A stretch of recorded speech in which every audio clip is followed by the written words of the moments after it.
Papa nous financier là, Papa nous vient devant assoya pour nous dire merci pour toute bénédiction nous. Nous disons merci pour la responsabilité nous gagnons, pour nous capables sauver Timounio. Et puis nous disons merci pour la capacité nous gagnons, pour nous capables accomplir la mission ça. Pour nous là, Papa, nous demandons avec tout cœur nous, avec toute force nous, pour capables protéger nous, pour capables aider nous, pour arrêter nous, qui nous besoin d'arrêter. Tant pis guider nous, tant pis marcher ensemble avec nous, protéger nous chaque, et tant pis faire certain que nous sommes capables d'accomplir la mission que nous décidons d'accomplir. Nous remercions pour tout ça fait pour nous. We have a story that we love to talk about. Young boy on a beach who's throwing starfish into the ocean. Older man approaches the young boy and says, "Boy, what are you doing?" He says, "Tide is low, the sun is high, and if I don't get them all back into the ocean, they're gonna shrivel up and die." The man points to the boy and says, "Look down the beach, look down the shoreline, there's millions of them or thousands of them, there's no way that you can get them all back. Do you think you can really make a difference?" Young boy thinks for a moment, then just starts tossing starfish back into the ocean, turns to the older gentleman and says, "I don't know, but I know I just made a difference for that one." Yeah, it's right here. Right here. Okay. Okay, ready?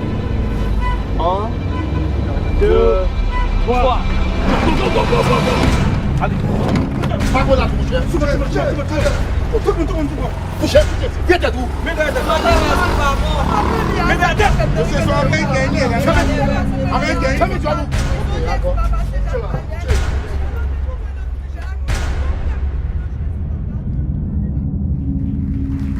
Thank you very much, ladies and gentlemen. Thank you. Thank you. Good morning. It's great to see this many of you out. Thank you, each and every one of you who came out today to support Utah's efforts in the fight against this horrible, evil institution that we call human trafficking. With over 40 million modern-day slaves worldwide, thousands of them throughout the United States. And many of you have known about this issue and have been fighting against it and working here for years, some even decades. This is an institution that's been around since the beginning of time. But it's really only now that the mainstream, that the public is starting to gain awareness. And so a little over 4 years ago, a dear friend of mine who was a superstar in the law enforcement community, who was a specialized agent with a very special set of skills, left his law enforcement career, everything that he knew, his pension, his security, to start a nonprofit called Operation Underground Railroad. They've done jumps everywhere throughout the world, rescued kids, and then helped them get to a safe place with their aftercare programs.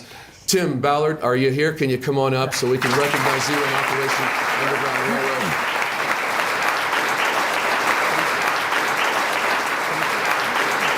I'll be very brief.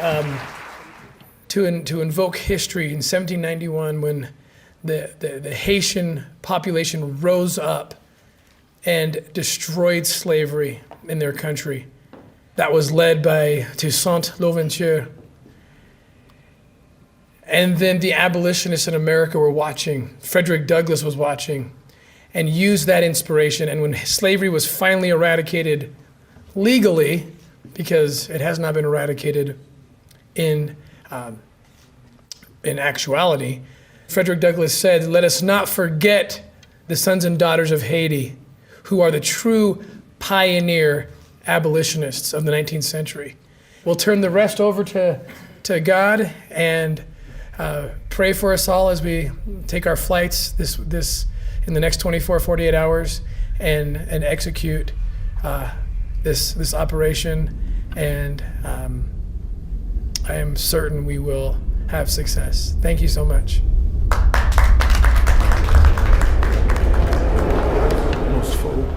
Traffickers. I'm just waiting for your word. Well, I think we should do 2 arrest teams. And pick them up as simultaneously as possible. Yes, sir. We absolutely gonna need your assistance in this.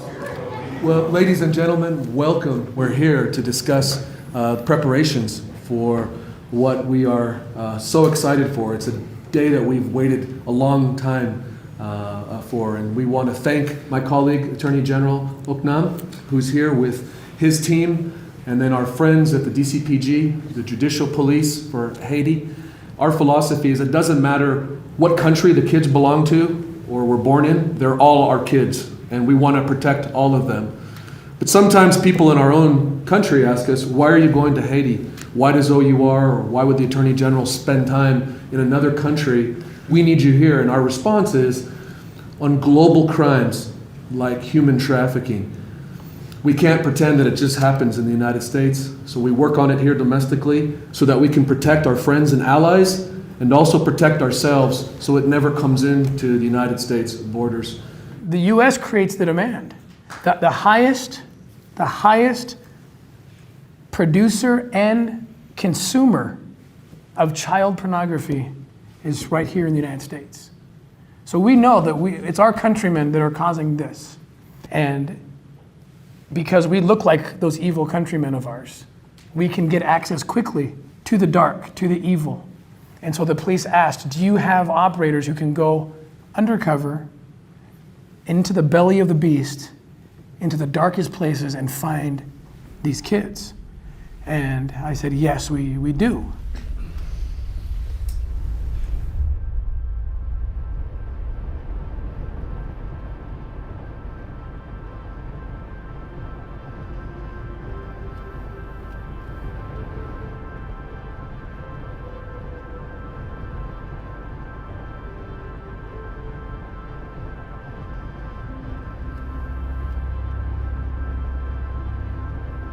Something happened to me once.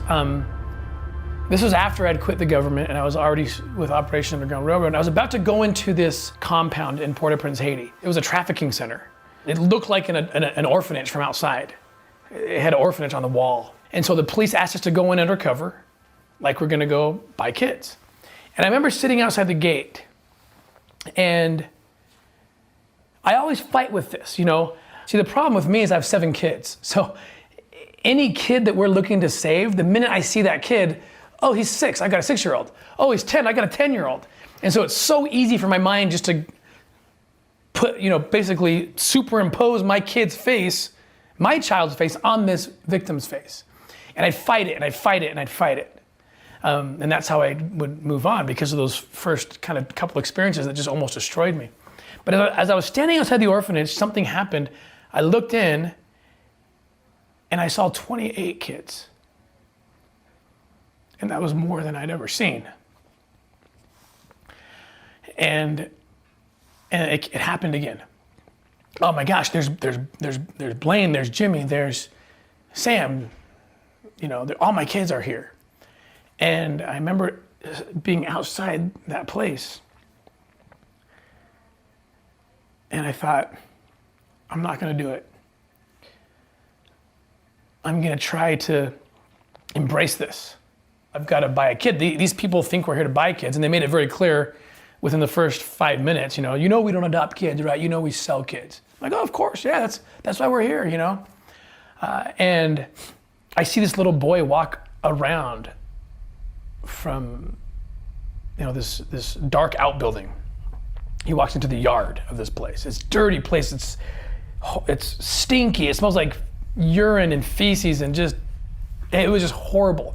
And I went up to this kid and I picked him up.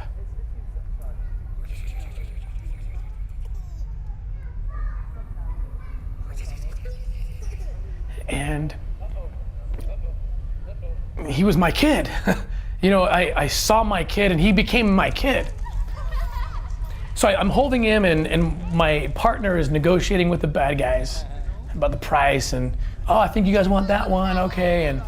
And these horrible people are trying to, they're telling us tips on how to evade the police and how they've done this before, how to get them out of the country. So I picked the kid up and I want to go into the dark kind of outbuildings that are around this compound, but I don't want to look like I'm being overly curious. So I have kids, so I know how to communicate with kids, and I get him to point in the room, like as if he's gonna show me something. And I look over at the bad guys and I can tell they're like, oh, he wants to show that guy whatever. So it worked. So I got in there and it just got stinkier and darker. And As I kind of walked into the belly of this dark building, it got quieter and quieter as I got further away from the sounds of the street and the other kids playing outside. And the quieter it got, the better I was able to hear what was always there, right behind me.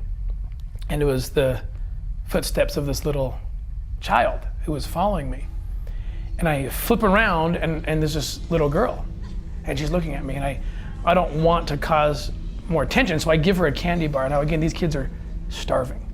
She takes that candy bar and she looks at me, and then she looks right back at the little boy in my arms. And without taking her eyes off him, breaks it, like muscle memory, breaks it in half and gives it to him. And I'm just thinking, this is not normal. And then it hit me. Oh my gosh, they're brother and sister.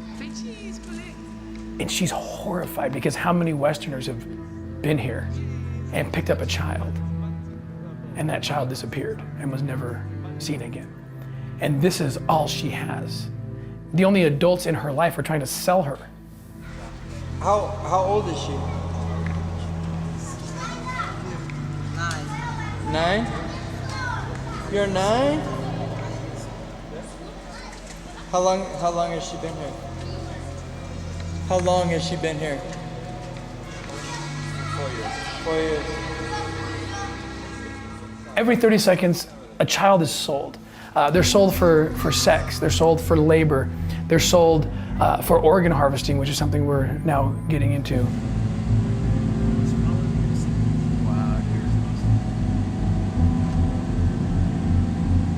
There's 6 million children that are forced into one of those 3 categories right now.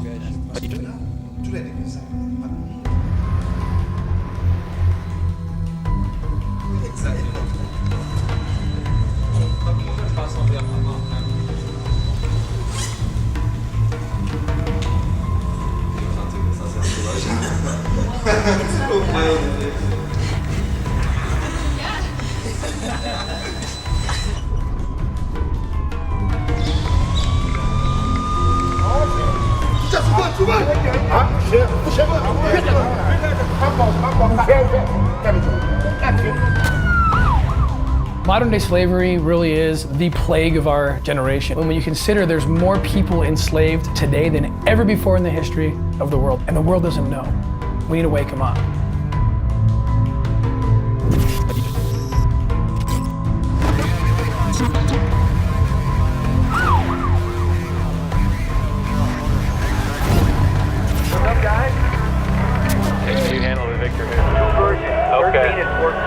Wow. These girls are going to get naked right away.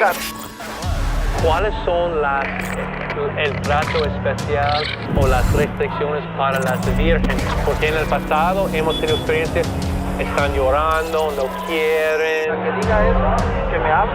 Yo voy. He said if there's one girl that says that, you call them, they'll go and they'll be like, okay, firing squad. 15.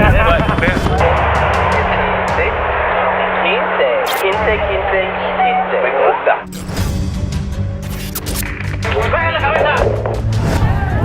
What the f is this?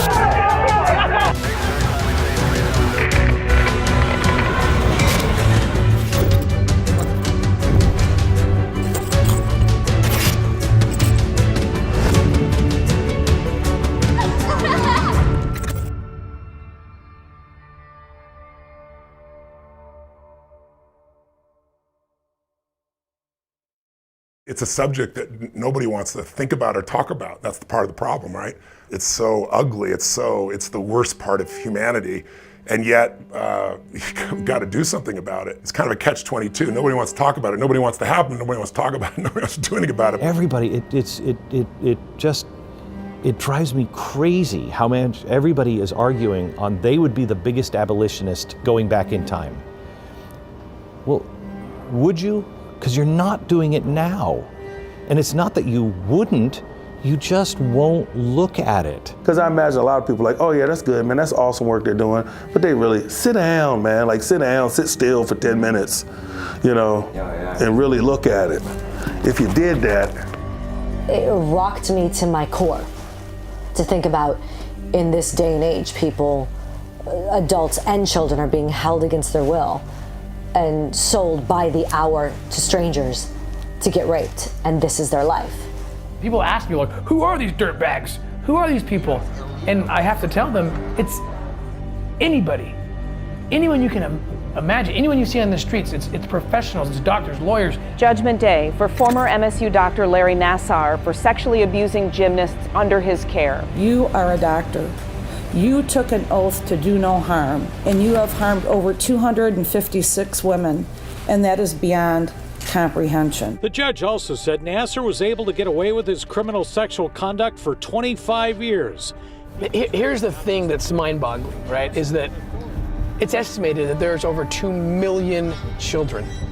I'm not even talking about the adults. 2 million children currently forced to be sex slaves, raped for money. 2 million. What kind of demand, and this is a scary question, what kind of demand justifies that number, 2 million kids?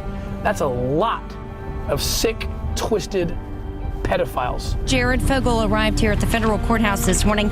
He had nothing to say. He is pleading guilty to conspiracy for receiving and distributing child pornography and also traveling out of state to engage in commercial sex acts with minors. These guys want 10-year-olds, 11-year-olds. That's who they want. The answer to this question is not popular. People don't want me to say it. They don't want to talk about it. But what is happening in this country, especially in this country, the United States is the highest consumer of child pornography, or what I call child rape videos, because that's what they are. And it's the Western world. Sheriff's Office, we have a search warrant. The highest consumers, it's us. I'm getting hands. Here's talk to you about your computer, okay? And this is why. They're sex addicts. Their minds are twisted and sick to want this. I've interrogated dozens and dozens and dozens of these guys over the last 16 years that I've been working in this field. Sure. No one wants to accept what it is. They don't want to believe it. How did you get here? Why do you want this? Why do you want kids? And they all have the same story. I picked up a Playboy magazine when I was 12 years old. And then I got into more hardcore, and then more hardcore. And then the internet came along in my 30s. And oh my gosh, like I could just, with a click of the mouse, I could see anything I wanted. And then the stuff that I had enjoyed since I was a teenager started to wear off. I wasn't getting the fix. I wasn't getting the feeling that I used to get when I was just watching an adult man and an adult woman have sex. Barely legal. That's when I start searching into the queue, to the Google string. Well, that's not doing it for me anymore. Okay, 16. I'm gonna stop there. I'm gonna stop at 16, see what happens. All of a sudden they're at 10. They're at 9. They're at 8. They're at 7. And you think you can find this stuff online? Absolutely. And that's what's creating this demand. That's why Johns get on an airplane and fly to Haiti and Colombia and Thailand, because pretty soon the child porn isn't doing it for them. And they need the child. This is why there's 2 million children forced into the commercial sex trade today.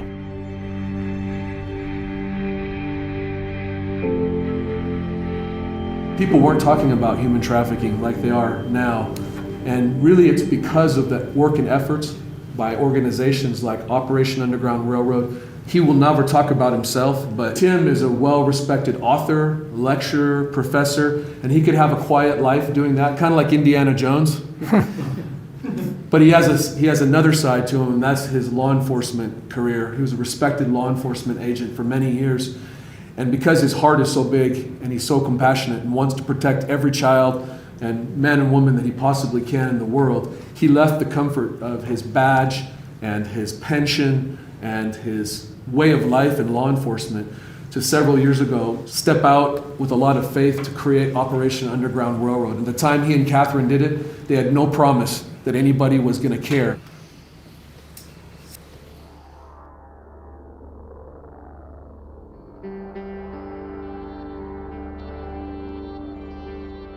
You don't just jump on a plane and traipse into a country and say, here I am, where can I go save somebody? There are so many things that have to be considered. You're shedding your badge, you're shedding your firearm, you're shedding your authority, you're shedding all the jurisdictional limitations. that prohibit people from doing that very thing. But Tim had the courage to do that. I think there's something to say about Tim's persistence, I guess is the word I would use for him. He wants to be a consistent influence in your life, and he's dedicated, and I noticed the same thing as he got into government work, that he wanted to get in and make a difference and shake things up, and you could tell he wanted to get in there and make something happen.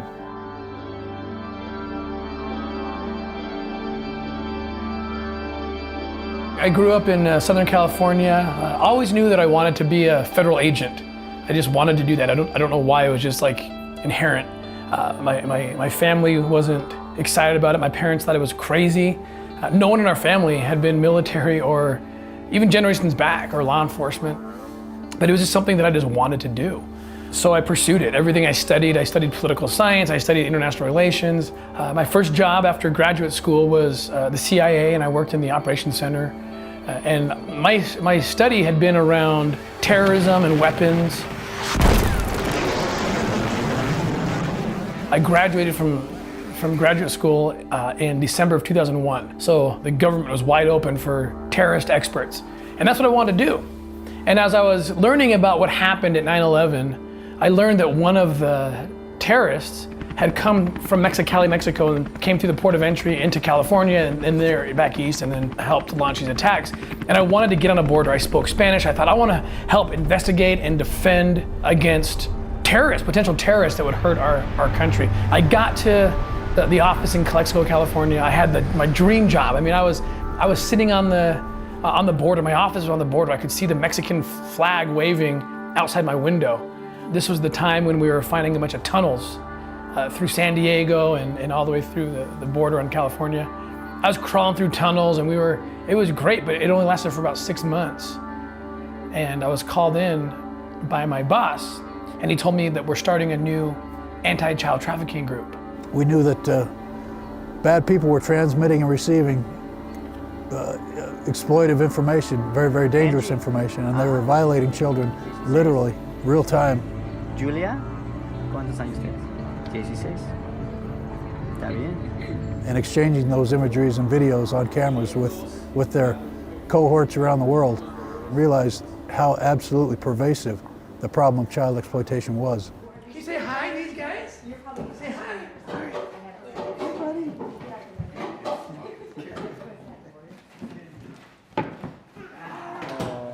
Sweet. A supervisor contacted him and said, hey, we're thinking about starting a child crimes group and we want you to do it. He came home and told me about it, and we were both like, there's no way that we will ever do that. We had 2 little kids at the time. It just sounds so horrific. We didn't think that was something we wanted to bring into our home. My husband has just this light. He's able to see good in the world, and he has a lot of optimism, a lot of strength. I didn't want to see that taken away. We were raising a young family. I didn't want to see that gone. And so we took it very seriously. My wife and I had vowed that the one thing I wouldn't do was child crimes. So we said no, and I remember going home that night to my wife and saying, you won't believe what they just asked me to do. And she said, well, you're not doing it. I said, I'm not doing it, absolutely not. And she said, we have kids, you can't do it. And I remember a sleepless night that night, and then getting up the next morning and kind of looking myself in the mirror, practicing my rejection talk. And as I was preparing my speech, my wife came up to me, emotional, tears in her eyes. And she said, we're making a huge mistake. She said, for the very reason I thought we couldn't do this or shouldn't do this is the reason we need to do this, because we have kids. Because we know what childhood is supposed to be. And if it's true that there's millions of kids that are forced into that hell, how do we say no? Because we're afraid of our own pain, which is nothing relative to that pain. But I told him that I had automatic veto power, that if I ever saw anything in him, that just the dimming of the lights or anything, that I got to automatically pull the plug, no questions asked, and he would leave that group. And so I reluctantly went changed my speech, and it was just one word, yes, and we got into it. And then something happened that was completely transformative for me.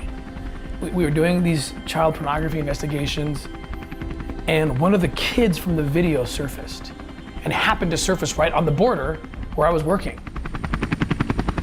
Not long ago, a horrific video of a 5-year-old boy being sexually abused in the worst way was discovered by U.S. authorities. The boy and his 12-year-old sister, they had been kidnapped and they had been trafficked back and forth between the U.S. and Mexico. Both were sex slaves to a monster of a man.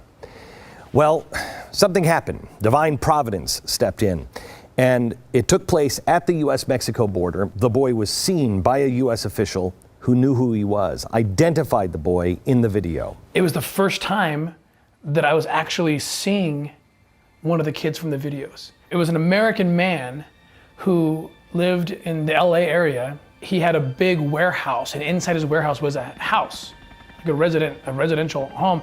And inside that home, there were cameras, hidden cameras everywhere, porn everywhere, toys everywhere. And he'd bring these kids in to desensitize them, and he'd make child rape videos.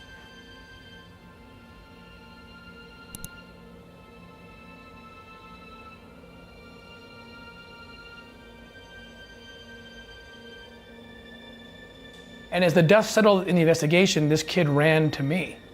And I remember he jumped into my arms and just held me. And he was shaking. And he just said to me, with tears in his eyes, holding me and shaking, he said, "I don't belong here." I came home and I walked through the door and I saw my kids running around playing. And I couldn't handle the dichotomy. My brain couldn't handle it. And I shut down. I mean, this is embarrassing, but this is what happened. I remember my knees gave out as I sat there. The room was spinning and I collapsed. Like I fell down on the floor, and my wife thought I was having a heart attack or something, you know, and she ran over to me and just wrapped her arms around me and just held me.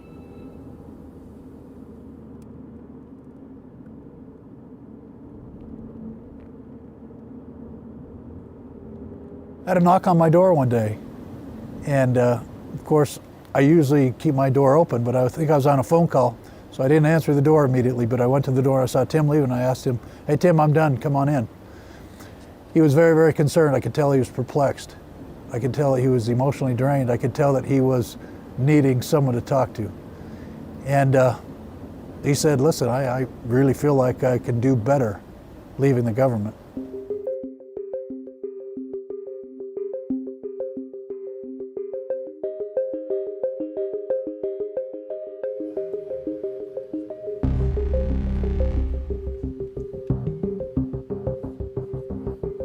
Well, if you lost one of your children to one of these evil people, and you'd do anything to get even and get your child back, which some of our folks are trying to do. Good afternoon, Mr. Chair and esteemed members of the committee. Thank you very much for this opportunity. My name is Tim Ballard. I'm the founder and CEO of Operation Underground Railroad. You know, I think our own law enforcement in this country needs to get more involved than they are right now. In 2006, with the passage of the Adam Walsh Protect Act, Congress opened the doors for U.S. agents to better investigate these cases, especially internationally. It's hard because a lot of this is offshore where they may not have jurisdiction. However, I often felt helpless by the fact that the vast majority of the child victims that we would find fell outside the purview of the United States. It's very difficult because we in the United States have a lot of protections for privacy, especially when it comes to financial transactions. But how do we get the information to see a pattern of sex trafficking? Before this law was passed, it was passed in 2006. In order to prosecute on the US side an American who was sexually abusing children in other countries, you had to prove that that person had intent to rape that child while standing on US soil. So you can imagine how many prosecutions we had prior to this law, like 0. Unless I could tie a US traveler to the case, I would not be able to rescue the children, even the ones that we were able to identify as being victims. But I could find the kids no matter what. It's outside of the jurisdiction, and I understood that. However, that doesn't mean that we couldn't be doing more. It takes a little bit of an effort, but that's what we've got to do, and we've got to fight like hell to try and get these kids back and get them back on track. But in a lot of cases, once they're gone, they're gone. We need to find some partners that are like-minded. Is there a way that, you know, we can help each other? Yeah. Because we're in the same kind of business. You know, who's got big lists that we can leverage me? Yeah. And say, we'll help you, you help us. Have you ever connected it? I met Tim through, I think, a series of coincidences that led me to one of his books. He's a tremendous writer. Tremendous researcher. I mean, he's really bright. So I knew him as an author, and we became friends, and I didn't know that he had this secret double life. I was coming in, I don't remember where it was, but I was coming into town, and he was in town, and he said, hey, do you mind if we meet and talk? I said, sure. I said, I'm going to be staying in the hotel, you know, this hotel, why don't you just come up? And he said, well, why don't we meet in a conference room? Okay. Wanting the world to wake up to what's going on in 2 million children are sex slaves. And he reached under his shirt and he pulled a federal badge out on the chain and he sat there. And he looked at everybody and said, am I in trouble? Am I going to prison? What is this? It's the fastest growing criminal enterprise in the world. I go back to 19th century America to the slave problem, and we congratulate ourselves. We eradicated slavery. It's bullcrap. We've not eradicated it. And he explained what he was doing and explained that he needed to get out of working with the government, and he had a way that we could really make an impact, but they needed $1 million to start it. $10,000 to put a jump team together, go on a team if it's overseas, I'm assuming. Yeah, we have jump teams that do this. They're ex-Navy SEALs. They're people like me who are willing to do this. And I happened to be with an attorney, and he was sitting with me, and I asked a whole bunch of questions, and my attorney said, no, you can't. What happens if something goes wrong, blah, blah, blah. If you're raising money and it's on the border and these guys are, you're in Texas. Glenn, aren't you doing brilliant spying on people?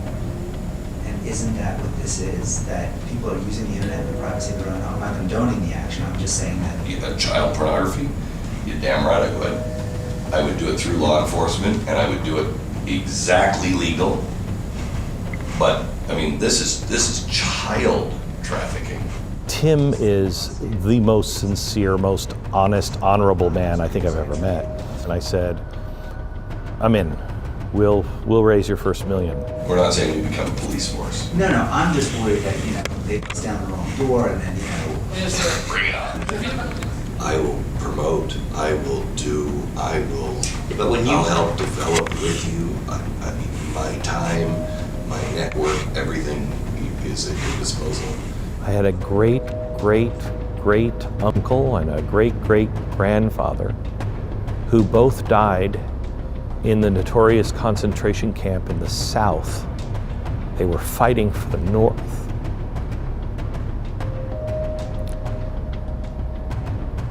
I didn't know that. Nobody in my family knew that. They were fighting to free the slaves.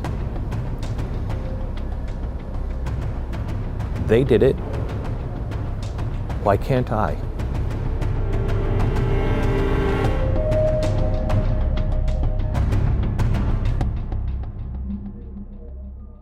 You know, Abraham Lincoln, when he was grappling with the Emancipation Proclamation, the nation didn't want him to do it. Even in the North, they didn't want him to do it. And he went through something. In 1862, his son died. And he got extremely empathetic.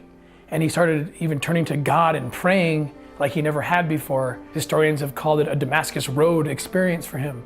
Then he just said, come hell or high water, I'm doing this. No one in his cabinet really wanted him to, and he says, I'm doing it. And he changed the course of the war and changed the course of history by making the war about human freedom, liberating the captive. And then the whole thing changed, which led to the 13th Amendment and so forth. This is what we all need to do. Stop putting the walls up. These are real kids and they don't have anybody. And if we don't open up, no one's gonna open up. But when you do open up, it hurts a little bit. But then you become so much more effective in what you're trying to do. And ideas and inspiration, I'd argue even miracles start happening when you do that.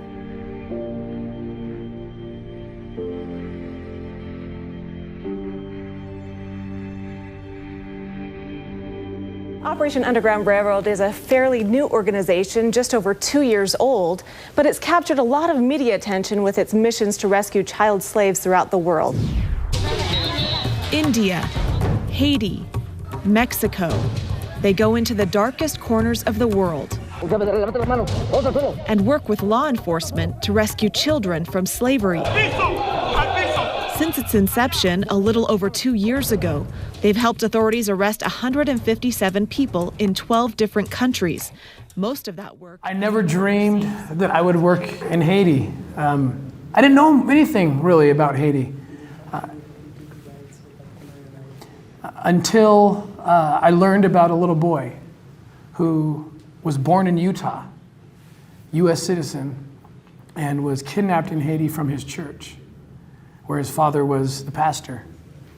And that little boy was taken and he was kidnapped. I read about it in the local newspaper and I just had to do something about it. I thought that I could make it into a US case and I couldn't because it wasn't. It was a Haitian case. The man, the father of this boy who I met, who changed my world, is Gesno Marty.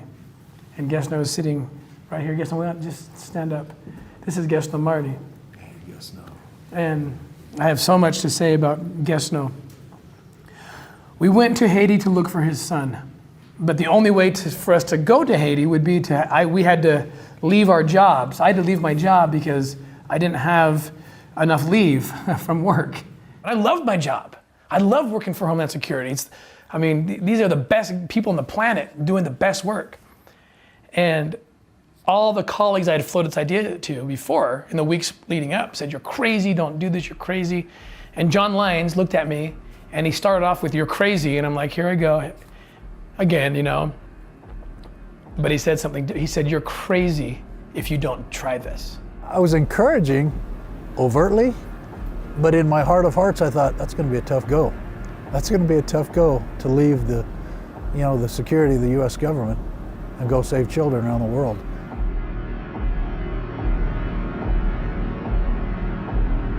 3 years old, Gardy, his name was Gardy. They kidnapped him from the church where Gesno was the pastor. They took him, this little boy, and they trafficked him.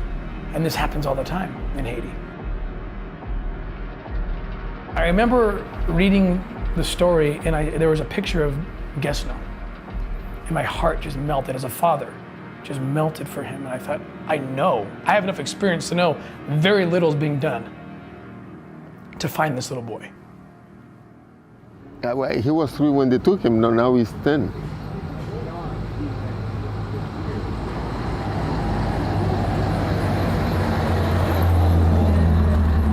When that first happened, I couldn't sleep at night. I couldn't even get into my house and sleep because as a father, my job is, getting my son back. I spent months before I could even get into a house and sleep inside.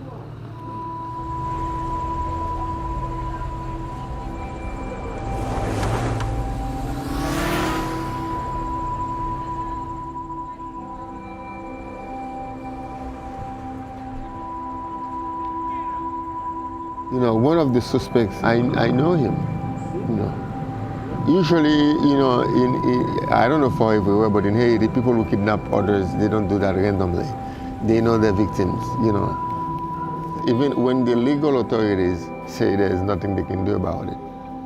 One of the time I talked to them, they asked me to bring them a solid lead, and they will come and destroy whatever to get him back to me. But I have to get the lead. This one, and I have no means for doing that. So, sometimes when people are in holidays, and I took my vehicle and going into the mountain, in a public open market, trying to see if my boy might come there, in a very long trip.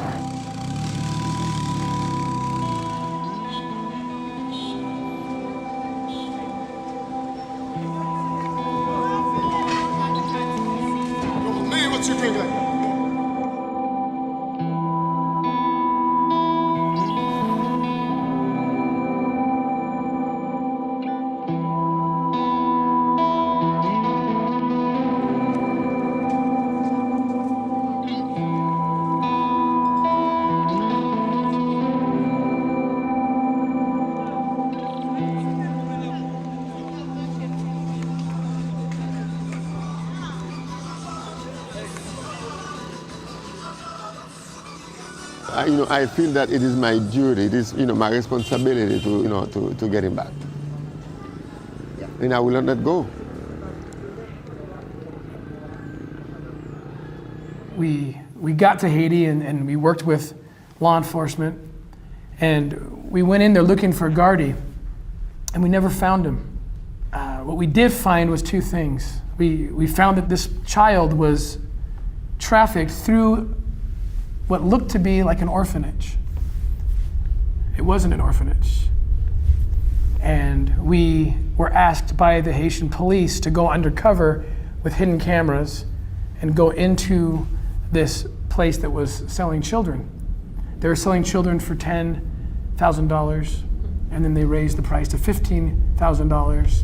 The traffickers were selling kids, and we were able to dismantle that organization. And we had to buy 2 children in the process. We had to buy 2 children.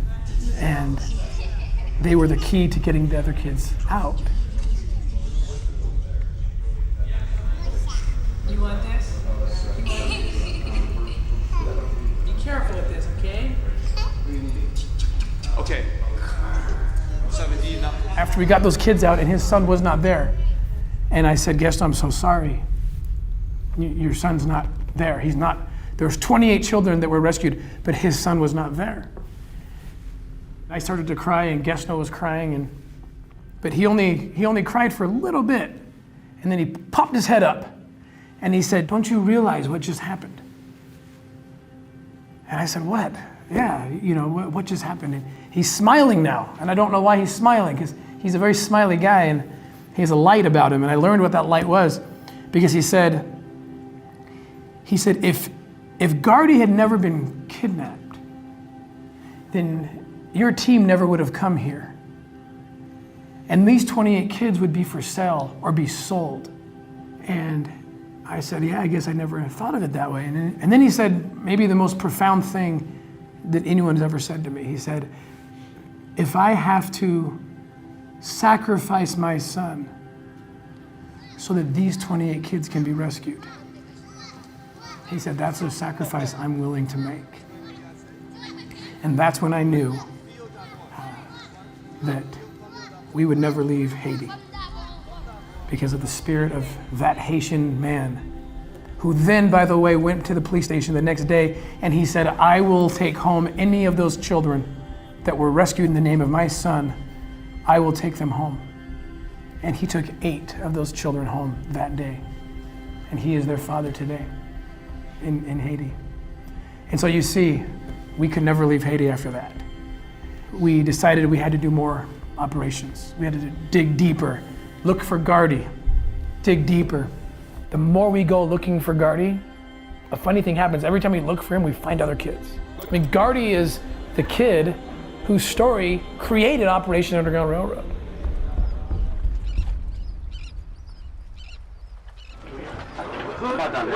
What's in the video? What's in it? How old is he in the video?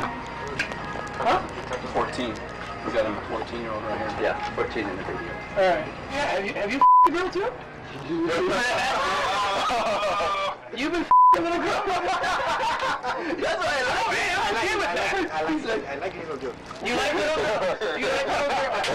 What's the youngest little girl you've ever? That PPTR only in Hong Yes. 10? 10 years old? Motherfucker! I sat across from these guys, as they told me about the children that they had been raping, and they laughed about it, and they laughed and they scoffed, and they said, "You get to do it next," and it's horrifying, horrifying. Now, this was on Super Bowl Sunday, and this is where the story gets very interesting. On Super Bowl Sunday, a lot of Americans having little Super Bowl parties, hot wings, watching the big game. But a local nonprofit organization that fights human trafficking spent their Super Bowl weekend in Haiti. I'm about to take the 11-year-old. I'm about to take your youngest. Timothy Ballard and his team at Operation Underground Railroad worked undercover pretending to purchase young girls for sex. Ballard says the men sold him 20 minors as young as 11 years old. It was Super Bowl Sunday, February 5th, 2017. We had set up this operation that what looked like it went flawless. In Operation Underground Railroad, we always want to ensure that if these rescued children cannot go back to their parents, then they go into vetted safe houses, orphanages, rehabilitation centers. So our aftercare team, led by Ms. Jessica Mass, who is here with us today, spent weeks liaisoning with partners in Haiti, not just Guesno and his safe house, but others whose names cannot be shared now for their own protection. We'll go into a country, and the first question we ask, if the police or that government wants to work with us, the first question we ask is, what kind of aftercare capabilities are you aware of? These kids, so many of them, there's no home to go home to. It's not like this happy story all the time where it's like, oh, your loving family has been waiting for you in the garden, and the trees are there, and the beautiful flowers, and just go hug them and all is well. I mean, generally that's not the case. I wish it were, but generally the fact that there was no family, or the family was part of the problem, that's how they got trafficked. And that's where everybody else screws it up. It's where we screwed up. That's the reconstruction part. The ending of the slavery was good. Now, how do we make sure that we provide the tools to be able to make it and to be able to have a fair shot at something that you've never experienced before? I can't even imagine the scarring that they have. And to be able to see them turn their lives around, remarkable. We laid out the whole operation. You saw from the video the beautiful Calico Beach Club. We have to play the role of very wealthy sex tourists, and so we had the whole operation set up, and it went beautifully. When police arrived, they arrested 9 men from 3 separate human trafficking rings and liberated 29 victims. Our Haitian partners did an amazing job. We made the arrest. We got the girls immediately to the area where we were assured that they would get the support they need. We were so excited. We were excited that these girls were finally going to have hope and healing. It was just a couple days after that I received the phone call. We unfortunately got some very frustrating news a few days after the operation. The traffickers were being released and that all the girls were released.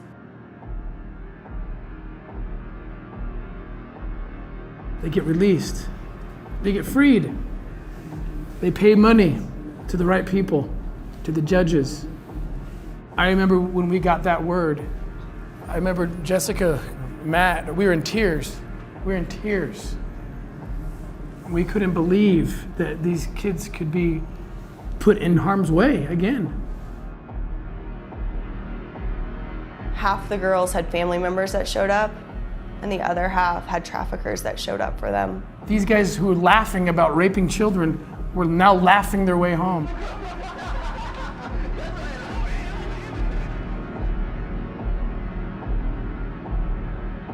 We didn't know what to do. We had some long talks about it, with Guesno and Dimitri, and they just said, please don't give up. Don't give up. There are good people in this government that want this problem to go away.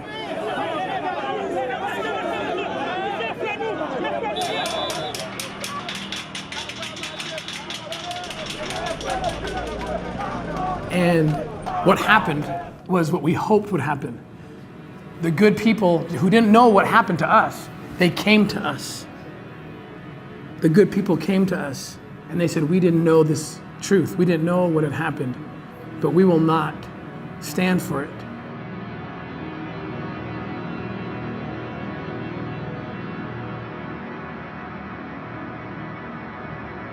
And I'm looking at the good people right now who came to us.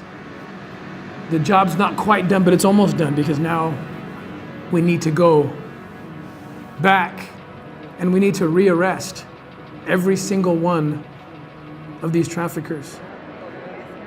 And it will be a message to Haiti, to America, to the whole world, that there are good people everywhere that will stand up for this, that there is light. In this dark world, there's light. If we don't become that light, there is no light.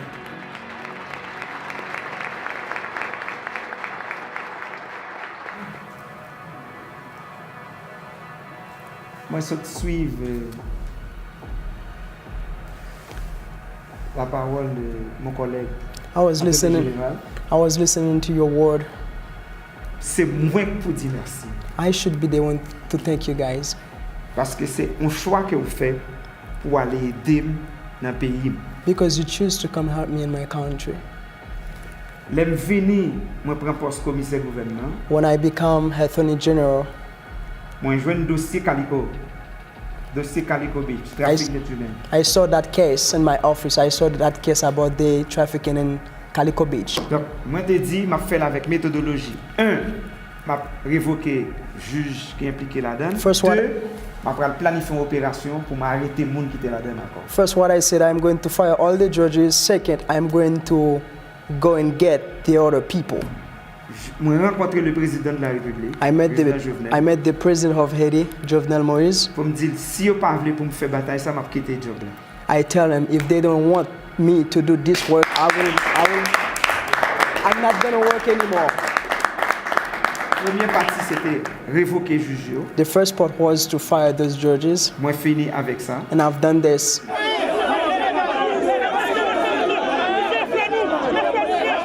Mais en même temps, ils m'envoient des menaces. But at the same time, they try to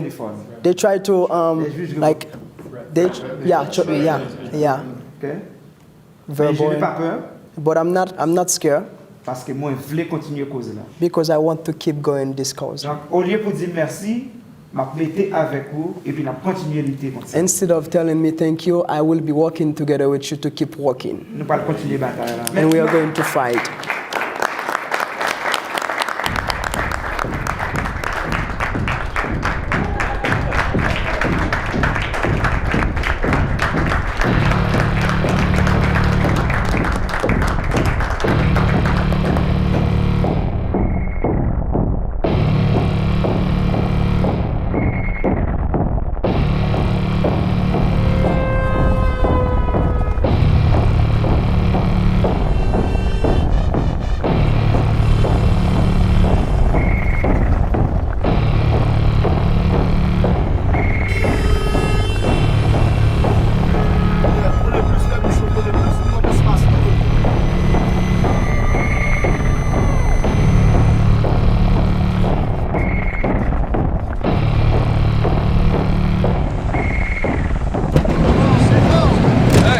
This guy's coming up to our car. Where should we walk and see how bad it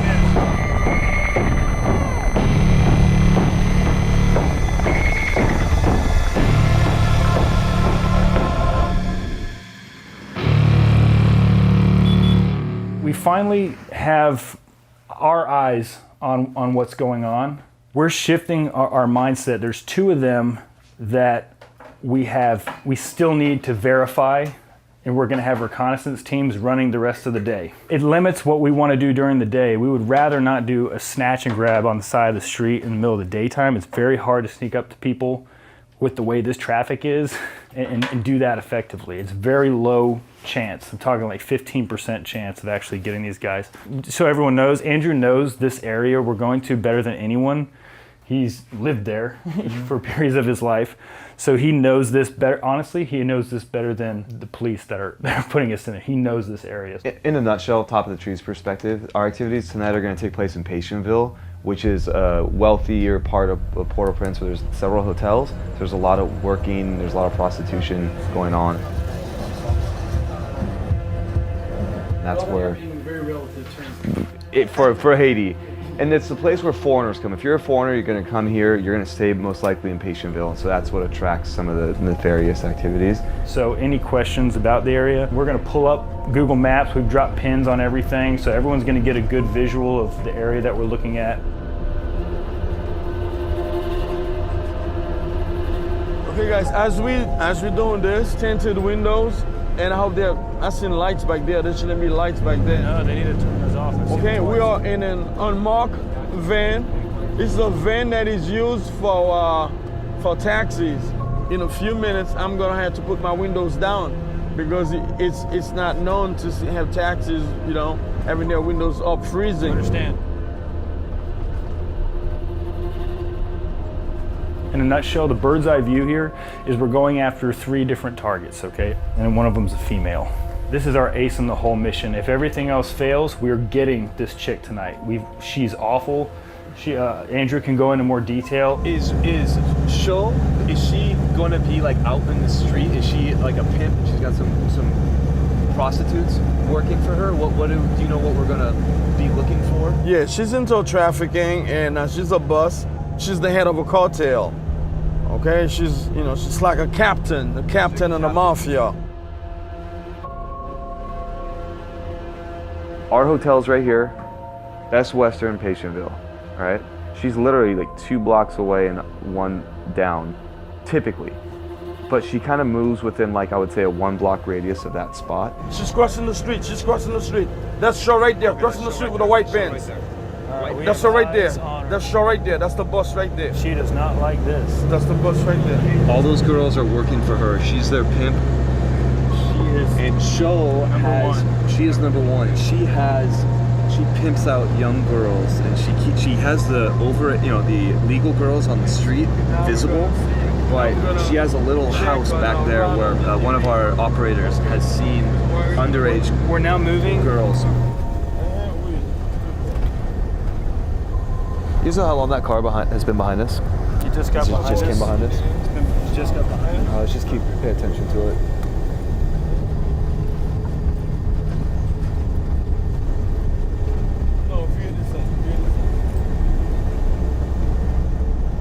Dimitri, it's possible we have a tail. It's possible we have a tail behind us. Oh, okay. Hey, never mind. We're turning off. No, We're good. If there's any like holes in the logic right now, anything glaring that anyone's thinking about, this is like the time to beat it to death, because this is all coming together like very quick, and they're guarantee there's more things. You know what I want to do is start with a prayer. What about your special prayer? You want me to pray that prayer? I kind of do, yeah. All right, we'll just like bow our heads and I'll sing it real quick. Okay. Yivorecha Yehovah vayishmorecha, Ya'er Yehovah panav ilecha v'yunecha, Yisa Yehovah panav ilecha vayisim lecha Shalom. May Yehovah bless you and keep you. May Yehovah let his face shine upon you and be gracious to you. May Yehovah lift up his countenance upon you and give you shalom. Amen. Amen.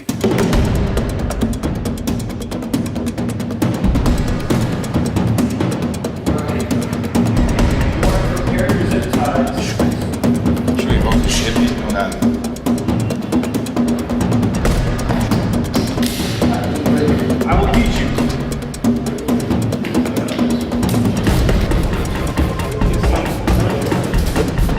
No.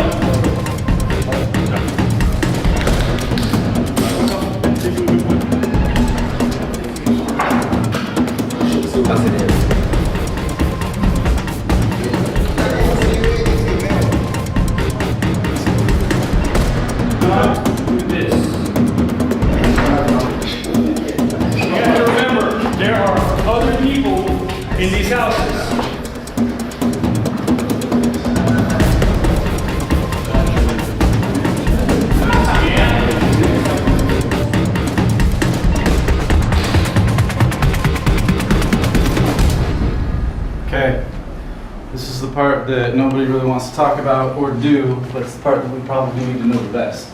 Somebody gets shot or stabbed or severely injured enough that they have to be taken to a higher level of care. We've got a number of these kits that are going to be spread out in the vehicles. These are what we call blowout kits. So if any, is anybody in here familiar with medicine besides the fire mentioned? Emergency. Okay, so then none of this stuff is going to matter to you. However, at that time that somebody gets hurt and if somebody yells medic, everything else needs to stop. Nothing else matters because we could lose a person at that point, right? So the Haitians are going to do whatever they're going to do, but this group in here, we're going to keep that person alive. So our target's name is Sho, and she's a pimp who's going to be on a street corner about 2 or 3 blocks from here. We intend to take Sho and try and get if we can, use her to get information. We've got 8 other targets that are out there that were stupidly released. We know that she paid $80,000 to get to someone to get out of jail. We really want to understand where she got $80,000 from. We believe a criminal organization supports her. We've been to her house. She's not living large at all. So she's backed by someone. So we want to find out who paid you the $80,000 and who within the government did you give that $80,000 to. In addition, we want to just scare the living daylights out of her and use the momentum and kind of fear. Just listen, the next 5 minutes of your life are going to determine the next 50 years of your life. This is our plan. Once the Haitians come, we'll It's bring their country, of course. So right. We do what they want. Perimeter 1 and perimeter 2, as long as we got eyes looking out board with guns while we're in the middle, that's the only goal here. We're making these things like really simple. Look, we don't all rush to the middle of the action, you know, and that's what rookies do, right? That's what, you know, idiots do. They have a job, and even if they don't like their job, like even if it's not the cool job, this is their damn job. I think it goes without saying, like we don't want them to know where we're staying tonight at all. And if we need to take different routes or just be really familiar with who's behind you and who could be following you, even if it's a little motorcycle, those guys are the worst. Motorcycle guys are bad, and they're going to be informants. So we want to sleep safely, and those driving to the airport tomorrow, we don't want any issues. Hey guys. Hey Jim. Hey. The guys downstairs, there's 10 guys, okay, 17 guys altogether from my side. Perfect. The recon one, we're like 3 minutes to deploy. Oh, he's driving down there. He's waiting.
Papa, nous qui nous sommes là, Papa, nous venons devant asseoir pour nous dire merci pour toute bénédiction nous.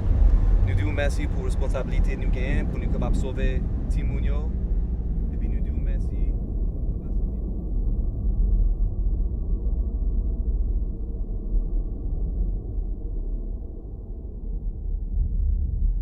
All right, you guys, up there where the lights are, côté libre, where the lights are is about where she's at. I see it. It's this car pulled over. Okay? C'est machine ça, c'est mon Are we close, Matt? Yeah, it's right here. It's right here, right here. Okay. Okay, ready? 1, 2, 1. Go, go, go, go, go, go!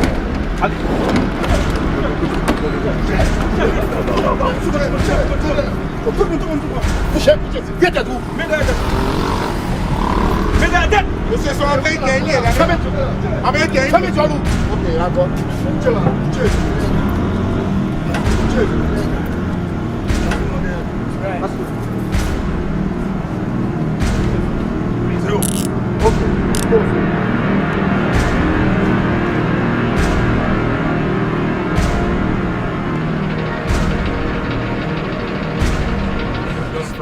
ahead. Right. Front block, and we'll become that perimeter. Just Block.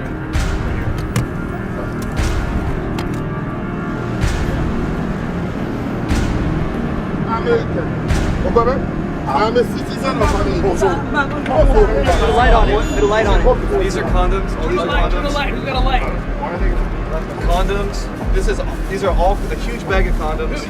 Can't we grab all this evidence? Yeah, we gotta grab all. Okay, There's minors on scene and he's got condoms. You got sex toys, you got condoms in there. Wait, Capoyo, put a light on it.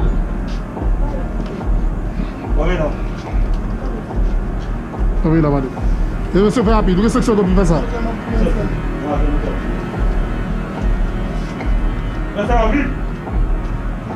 Dis l'autre monde là encore.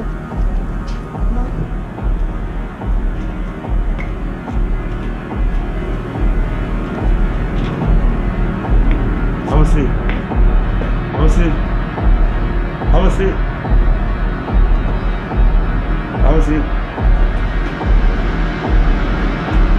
Laissez rapide.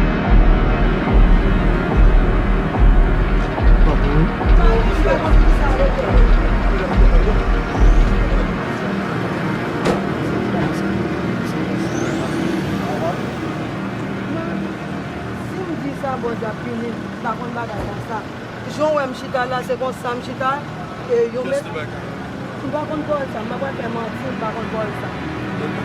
Donc là, m'a fait mentir, m'a fait mentir sur quel mot. M'a fait mentir sur quel mot.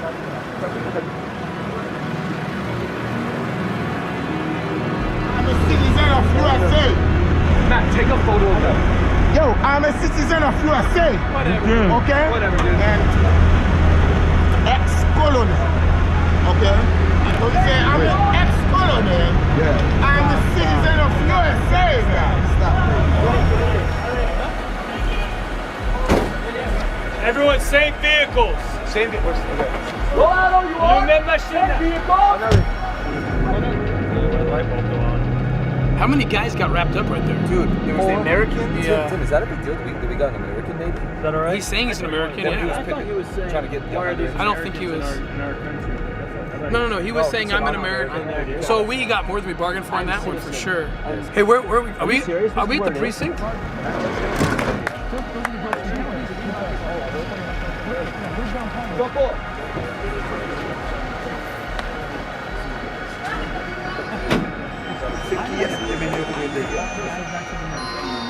This is very important. Like, I know I said it, but these guys are confirming again. Those were the girls, the same girls that she brought. Same girls. And we think that they live with her. She keeps them captive in her own home. Non, tout le monde est là, tout le monde a prêté dans la prison. Tout le monde majeur pour moi. Et tout le monde a vu expliquer ce qui passé, ça nous a fait l'autre droit. D'accord? Tout le monde a vu expliquer. I'm a citizen of USA. Yes, I understand you. So can I talk to somebody to explain what's going on? I'm a citizen of the United States. The lady, that's the one she get arrested already. Oh yes, that's right. Calico Bay. Yeah. Calico Bay. Yeah. And the girls, same girls she brought to Calico. They're minors. Okay. You tell them. They're 13, 12, 13, 14 years old. You caught her red-handed. Okay. I need you to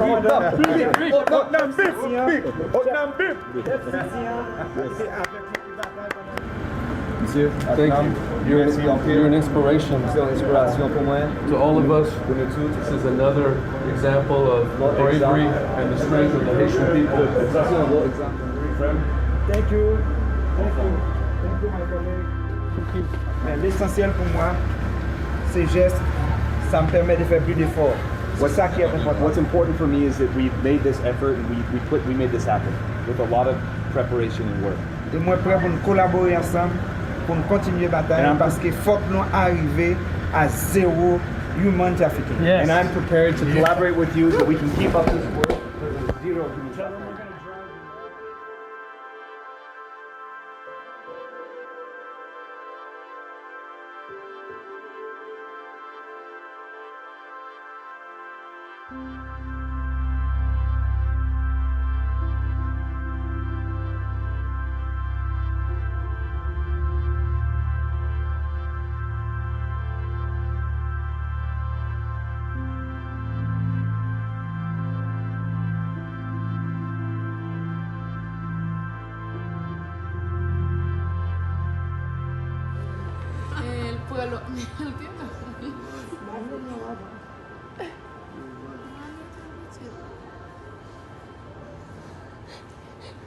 Rub his stomach.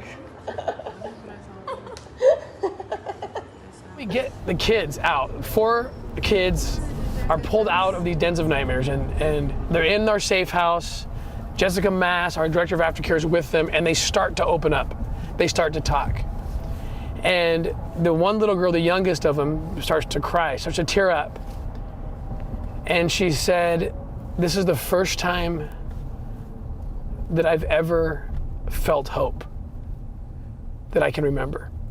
And she proceeded to tell us this story about how when she was about 6 or 7 years old, she was kidnapped in the wake of the earthquake.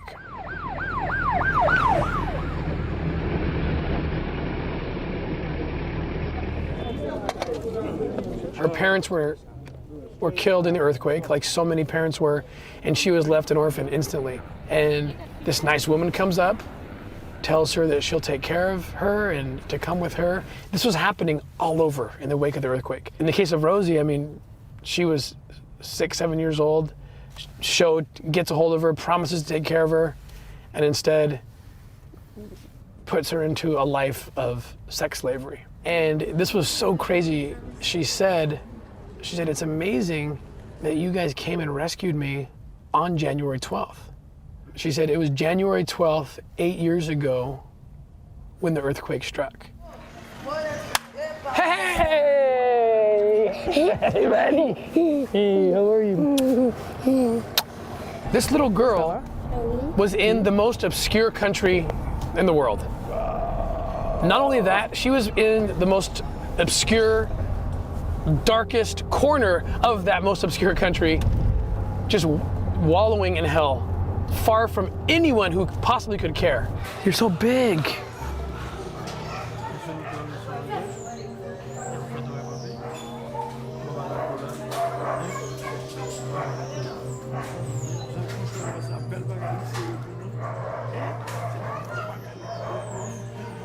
A photo? Where? It took her 24 hours after the rescue to even talk because she said she couldn't believe that anyone would come for her. Santa Claus? Who's that? Santa Claus. Santa Claus? He came? It's what we are trying to do. Santa Claus came here? We intentionally go to the darkest corners of the earth where there is no hope and find these kids. And what that does, apart from liberating children, what that does is it provides hope for everybody now. You got so big. I mean, where there was no hope, there's hope everywhere. If we can continue to grow our operations and continue to get the support we need, there is hope everywhere for the first time. Okay, scoot over. We gotta have a talk. We gotta have a talk right here. Okay. What's your name? Hey. You gotta talk to Poppy. Hey, what's your name? What's your name? Wait, no, not yet. What's your name? My name is Colleen.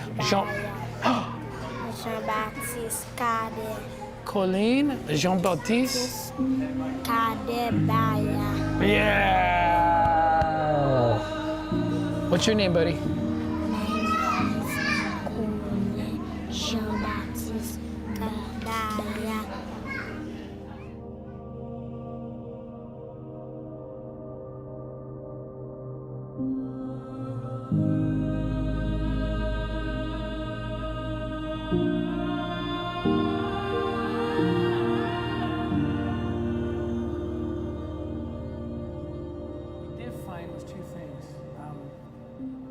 We found that the traffickers were selling kids, and we were able to dismantle that organization. And we had to buy 2 children in the process. We had to buy 2 children. And they were the key to getting the other kids out. And we've told that story many times. But what's special about those 2 children is that I formed a special bond with them. And when we were driving from the orphanage to to the skiing house, to the hotel, this little boy jumped up into my lap. And I'm supposed to be this, hard criminal. After the rescue was done, my wife and I couldn't stop thinking about them. Him and his sister. They were the two kids. And so we started to work towards adopting them. That was almost 4 years ago. And I just got the email today. The decree came out of Parquet, and their names are now Ballard. They're my children. If I lived in Haiti,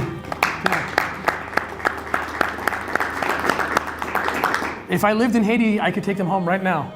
So all we have to wait for now is passports and visas and that, and then they come home to Utah. Where's Cole and Colleen gonna sleep? We have one extra bedroom, right? Yeah, but where's Daniel gonna sleep? He's gonna sleep with the boys. He's gonna bunk with the boys. Everything is With Luke. There are days that I'm like, Tim and I are like, what? Why do we have all these kids? but it just, like you look at this little guy and he is so loved. And just by virtue of the fact that he was born in a family, and that automatically gives him access to this love that we don't even have to think about. It's just there. And there are so many children around the world that don't have that, and that could. There just shouldn't be this much excess with that many children in need.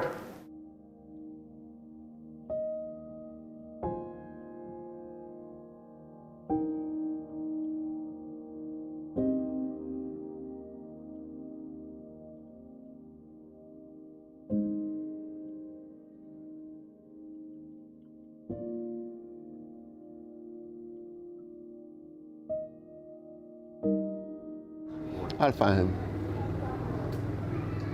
It's something I don't want to talk about it because I know I will find him. I will find him. One day something will happen, I'll find him.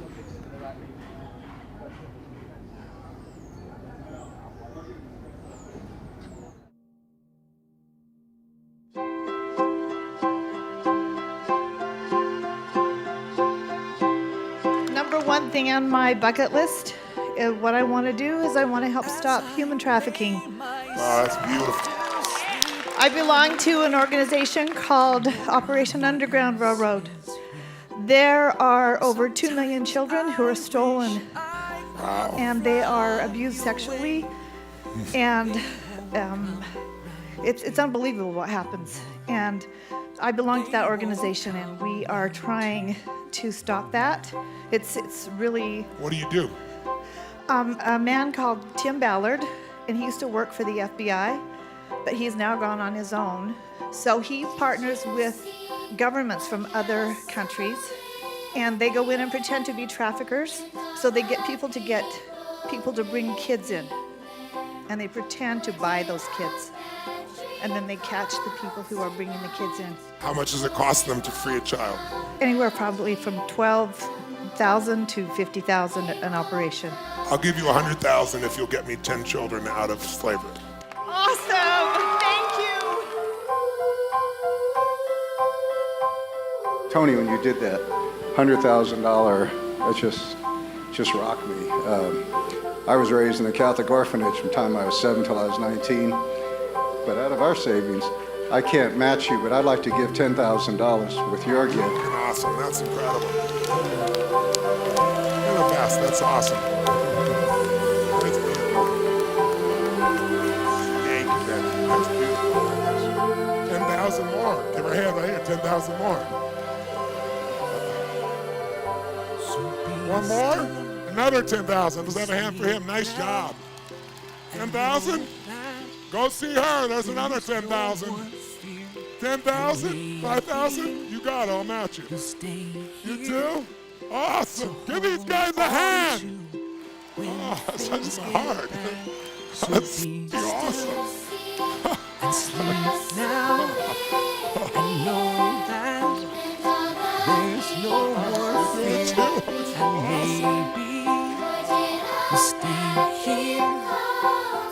How many are touched and inspired by what these people have done and what you've done? Once you do something like this, you'll never go back. It'll be part of your life forever. There's no more fear, and maybe we'll stay here.